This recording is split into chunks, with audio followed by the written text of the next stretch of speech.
I still remember that night perfectly. 6 months after my own birthday party ended with divorce papers, I found my ex-wife, Sophia, sleeping in her car right outside my apartment. She was there for 2 straight nights, just begging me to take her back. It was surreal, almost like a scene from a movie, and looking back, I realize it was the final, twisted curtain call of a marriage that never stood a chance. But to really get why that moment hit so hard, why it was so much more than just a woman in a car, you need to hear about how we got there. My name is Ethan. I'm 34, and I work in corporate IT. It's the kind of job where you quietly fix problems, and nobody ever notices you exist until something breaks.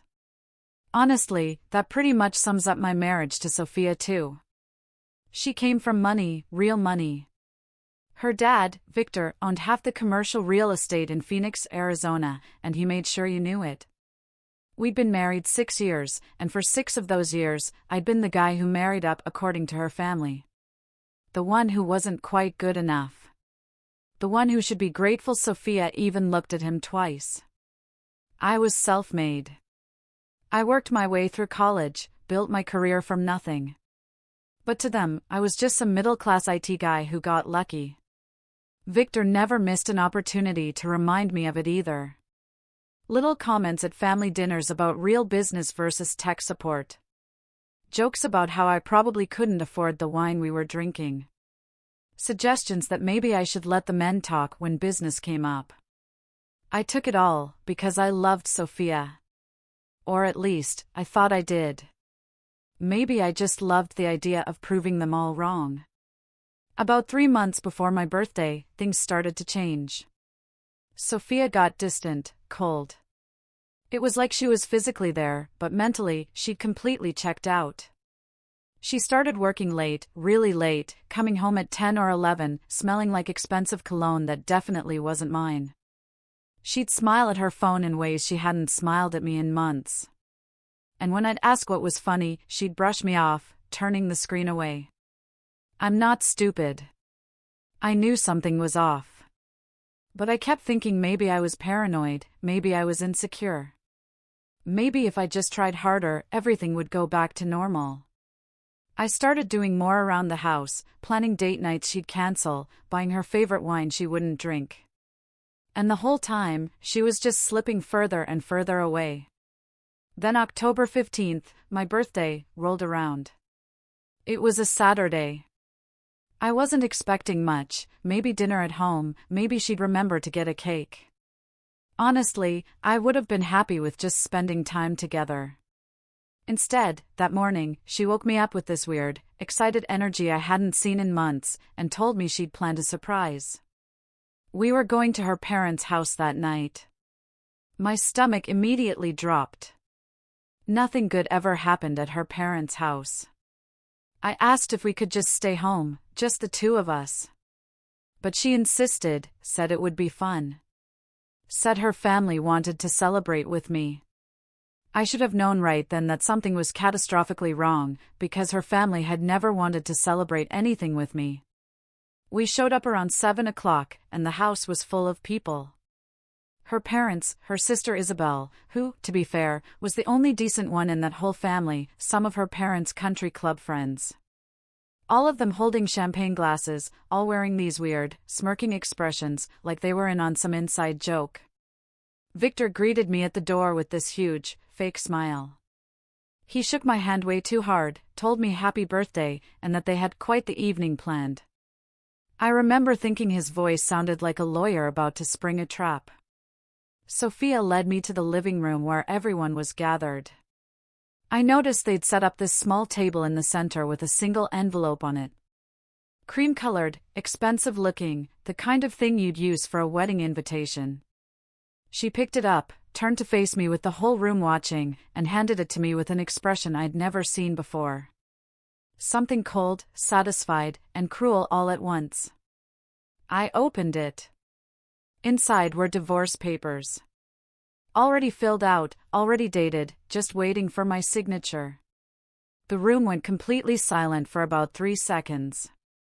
Then Sophia announced that she was leaving me for someone who wasn't a disappointment. And I swear to God, everyone started clapping. Her mother actually clapped. Victor let out this deep, booming laugh like it was the funniest thing he'd ever witnessed. He walked over, put his hand on my shoulder like we were old friends, and told me they never thought she'd actually marry someone so beneath her, but hey, at least you got 6 good years out of it. The way he said it, like I should be grateful for the scraps, like I should thank them for the privilege of being humiliated. My hands were shaking, my vision was blurring. I felt like someone had reached into my chest and crushed everything inside. But at the same time, there was this white-hot rage building up. This absolute fury at being made into a spectacle, at being treated like garbage by people who thought their money made them better than me. I wanted to scream. I wanted to flip that table. I wanted to tell every single person in that room exactly what I thought of them. But instead, something else happened. Something I didn't expect. I looked at the papers. I looked at Sophia standing there with her arms crossed, waiting for me to break down. I looked at Victor with his smug smile. And I just felt this sudden clarity, this absolute certainty that they'd done me the biggest favor of my life. I pulled a pen from my jacket, walked over to that little table, and signed every page without saying a word. My hands were steady, my face blank, giving them absolutely nothing. Sophia's smile faltered for just a second, like this wasn't how it was supposed to go. Like she'd expected tears, or begging, or me making a scene. I straightened up, looked her dead in the eyes, and said, "Thanks for the birthday gift. Best one I've ever received." Then I walked out of that house while they all stood there in stunned silence. I got in my car, drove exactly 3 blocks, pulled over, and sat there shaking for 20 minutes while everything hit me all at once. The betrayal, the cruelty, the calculated humiliation of it all. But also this weird sense of relief, because at least now I knew. At least now the pretending was over. My phone started buzzing before I even made it home. Text after text from Sophia, asking why I wasn't fighting for us. Like I was the one who'd done something wrong. Like I was supposed to beg her to stay after she'd just publicly destroyed me in front of her entire family. The first week after that party was, truly, the worst week of my life. I'm not going to pretend otherwise, because that's not how this works. I went to work, sat at my desk, stared at my screen, and I couldn't tell you a single thing I actually did, because my brain was just replaying that night over and over. The look on Sophia's face. The sound of everyone clapping. Victor's hand on my shoulder, like we were buddies. I'd come home to our apartment. Except it wasn't our apartment anymore. It was just mine. And everything reminded me of her. Her coffee mug in the cabinet, her jacket still hanging by the door, the indent in the couch where she used to sit. I didn't eat much. Maybe some takeout here and there.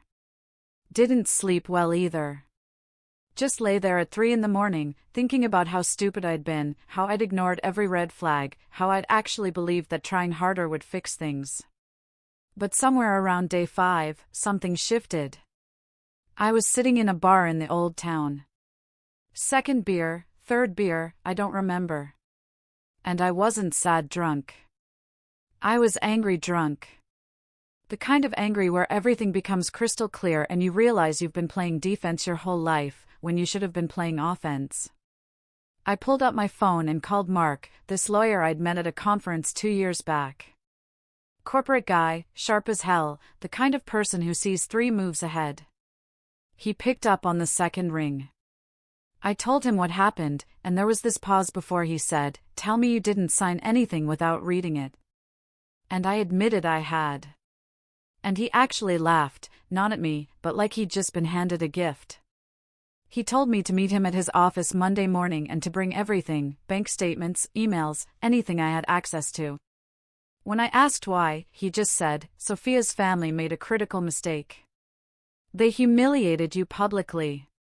And that changes everything." That weekend, I started going through our shared files, the cloud storage we'd set up years ago for household stuff. And that's when I found it. There was a folder buried 3 layers deep, labeled something innocuous, like Work Projects 2024. Inside were hundreds of messages between Sophia and someone named Derek, a colleague from her firm. They went back 8 months. 8 entire months. And they weren't just flirty texts. They were detailed, explicit, planning meetups at hotels, laughing about how clueless I was, discussing their future together like I was already gone. There were photos, screenshots of hotel reservations, receipts from restaurants I'd never been to.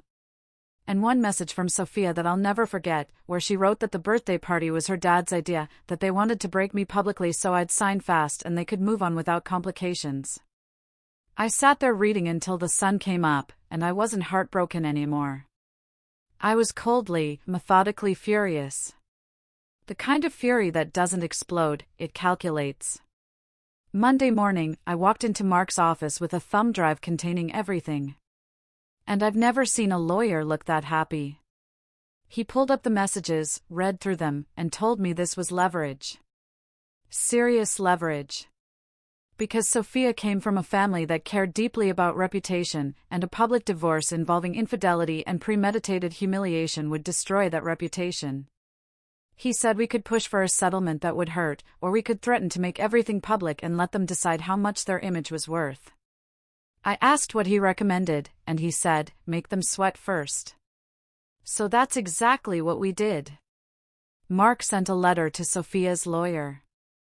No specifics, just a vague mention of newly discovered evidence and potential public proceedings.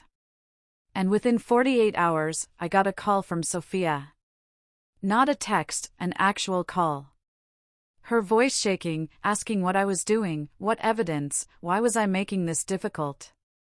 I didn't answer. I just let her talk herself in circles before hanging up. The calls kept coming, from her mother, even from Victor, who went from smug to concerned real fast, leaving voicemails about how we should handle this like adults and keep things private. Which was hilarious, coming from the man who had orchestrated my public humiliation. I didn't respond to any of them. And the silence drove them crazy, because they were used to controlling the narrative. Used to people folding under pressure. And I wasn't folding. I was rebuilding. I moved out of our old apartment, found a smaller place across town. Nothing fancy, but it was mine. No memories attached. I started reading again, something I hadn't done in years. Just got lost in books every night instead of scrolling through social media or watching TV. I reconnected with friends I'd lost touch with during the marriage, guys from college, people from work, and realized how isolated I'd become trying to fit into Sophia's world. I even started a side project, building custom furniture in my building's workshop. Just something to keep my hands busy and my mind focused. And it turned out I was pretty good at it. Around week 8, Sophia showed up at my office. She didn't call ahead, didn't ask permission, just walked right up to my desk during lunch hour, looking exhausted, like she hadn't slept in days. She tried to talk to me about reconciliation, about how she'd made a mistake, how Derek wasn't who she thought he was, how she wanted to work things out. I listened to the whole thing without saying a word. And when she was done, I asked her one question: if the roles were reversed, if I had humiliated you at a party and handed you divorce papers in front of your family, would you take me back? She didn't answer. Just looked at the floor. And I told her to leave. That's when things started falling apart for her. Really falling apart.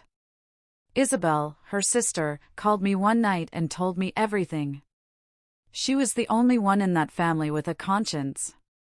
She said Derek had been using Sophia, that he was married, that his wife had found out and confronted Sophia at work. That the whole affair was now office gossip, and Sophia was facing a potential ethics review. She said Victor's company was under investigation for some shady real estate deal, nothing to do with me, but the timing was terrible, and the family was hemorrhaging money on lawyers.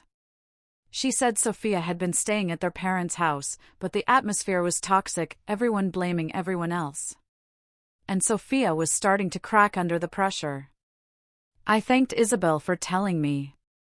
And she said something I'll never forget, that she was sorry, that she tried to stop the birthday party, but nobody listened. That she always thought I was too good for her sister. 2 weeks later, Mark called with the final settlement terms. Sophia's family had agreed to everything we asked for. The house we'd been paying for together was mine. The joint savings split 70-30 in my favor, and they'd cover all legal fees. It wasn't about the money. It was about them finally understanding they couldn't just steamroll people without consequences. And that felt better than any amount in a bank account. The divorce was finalized 3 months after that birthday party. And on the day it became official, I didn't feel sad, or angry, or even vindicated. I just felt free, like I'd been carrying something heavy for 6 years and finally put it down. 6 months after that birthday party, I was living a completely different life. And I mean that in every possible way. The apartment I'd moved into had become home. Actual home. Not just a place I slept, but somewhere I wanted to be. I'd finished 3 custom furniture pieces, sold 2 of them through a local craft fair, and had commissions lined up for next month. My reading list had grown to the point where I'd bought a second bookshelf, mostly psychology and philosophy, trying to understand how I'd let myself become so small in that marriage. Work was going well, too. I'd gotten a promotion, nothing major, but it came with better pay and actual respect from my team. And for the first time in years, I felt like I was building something instead of just maintaining it. I'd even started dating. Nothing serious. Just coffee here and there with a woman named Chloe I'd met at a bookstore. And she was kind, genuinely kind. The kind of person who asked questions and actually listened to the answers. Life wasn't perfect, but it was mine. Completely mine. And I'd forgotten what that felt like. Then one night in late April, around 11 o'clock, I got home from dinner with friends and noticed a white Audi parked across the street from my building. Engine off, interior light on. I didn't think much of it at first. Went upstairs, changed, started reading. But something nagged at me. So around midnight, I looked out the window, and the car was still there. The next morning, same car, same spot. I could see someone in the driver's seat wrapped in a jacket. By the second night, I knew who it was, because there aren't that many white Audis in Phoenix, and Sophia had always driven one. And part of me wanted to go down there, but another part, the part that had spent 6 months rebuilding, told me to wait, to let her make the first move. On the second morning, early, maybe 6 o'clock, there was a knock on my door. I looked through the peephole, and there she was, Sophia. But not the Sophia from the birthday party, not the Sophia from our marriage. Someone else entirely. She looked exhausted, like she'd aged 5 years in 6 months. Her hair was unwashed. Her eyes had dark circles that makeup couldn't hide, and she was wearing sweatpants and an old college hoodie I remembered from years ago. I opened the door, and we just stood there for a moment, neither of us knowing where to start, before she asked if we could talk. And I stepped aside to let her in. She sat on my couch, the one I'd built myself, and started crying before she even said a word. Not dramatic crying, just quiet tears, like she'd been holding them back for too long. She told me everything. And I mean everything. How Derek had been lying to her the whole time. How he was married with 2 kids. How his wife had shown up at Sophia's office and caused a massive scene that got HR involved. She said Derek had dropped her immediately after that, blocked her number, acted like she didn't exist. And she'd been placed on administrative leave pending an ethics investigation. She told me her dad's business was falling apart, that the investigation Isabel mentioned had turned into federal charges. That Victor was looking at serious jail time, and the family was drowning in legal fees. She said her mother blamed her for everything. Said if Sophia hadn't been so reckless with Derek, none of this would have come out, which made no sense, but grief and anger rarely do. She told me she'd been staying in hotels at first, then with friends, but everyone had an opinion about what she'd done. Everyone had advice. And eventually she ran out of places to go. So she'd been sleeping in her car for 2 nights outside my building because she didn't know where else to turn. I listened to all of it without interrupting. And when she finally stopped talking, she looked at me with this desperate hope and said she'd made the biggest mistake of her life, that she wanted to come back, that we could start over. That she'd changed and learned and would spend the rest of her life making it up to me. She reached for my hand, and I pulled it away, not aggressively, just firmly. And I told her something I'd been thinking about for months. I said, "Thank you." She looked confused. So, I explained that the divorce, the humiliation, all of it had saved my life in ways she'd never understand. I told her I'd spent 6 years trying to be enough for her and her family. 6 years shrinking myself to fit into their world. And the birthday party had freed me from that. Showed me exactly who they were, and exactly who I didn't want to be. I said I'd rebuilt everything, my career, my friendships, my sense of self-worth, and I wasn't going to tear that down for someone who'd only come back because all her other options had disappeared. She started crying harder, saying I didn't understand, that she really had changed, that she loved me. And I told her maybe she did, but love wasn't enough. Not after everything. Not when trust was gone and respect had never really been there. I told her she could stay tonight, one night, on the couch, because I wasn't going to let her sleep in her car. But tomorrow, she needed to leave and figure out her own path forward. She nodded, wiped her face, and asked if there was any chance, any possibility down the road. And I said, honestly, I didn't know. But right now, the answer was no. That night, I lay in bed listening to her cry in the other room. And part of me felt guilty, but most of me felt certain.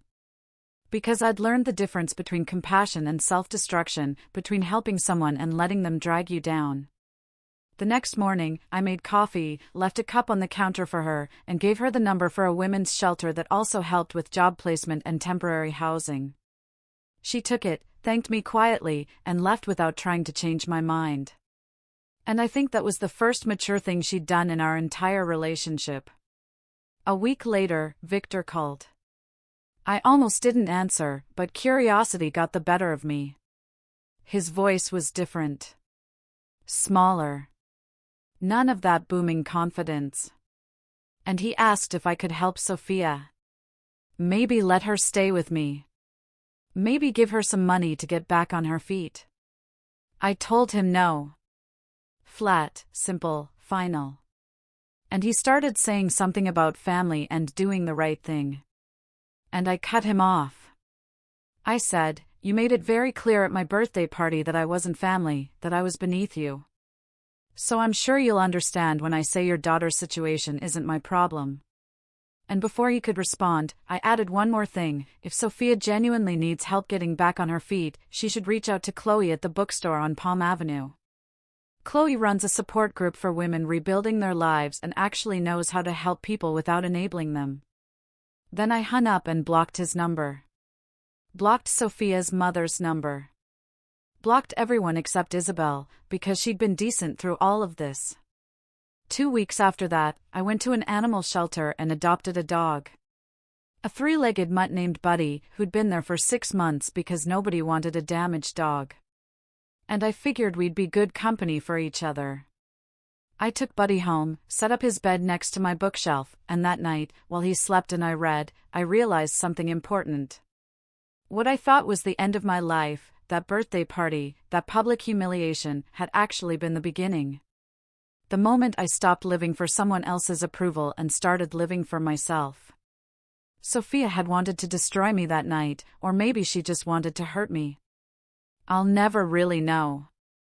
But what she'd actually done was set me free. And 6 months later, sitting in my apartment with my dog and my books and my furniture and my quiet, peaceful life, I'd never been more grateful for anything. Do you think I handled that final conversation with Sophia the right way?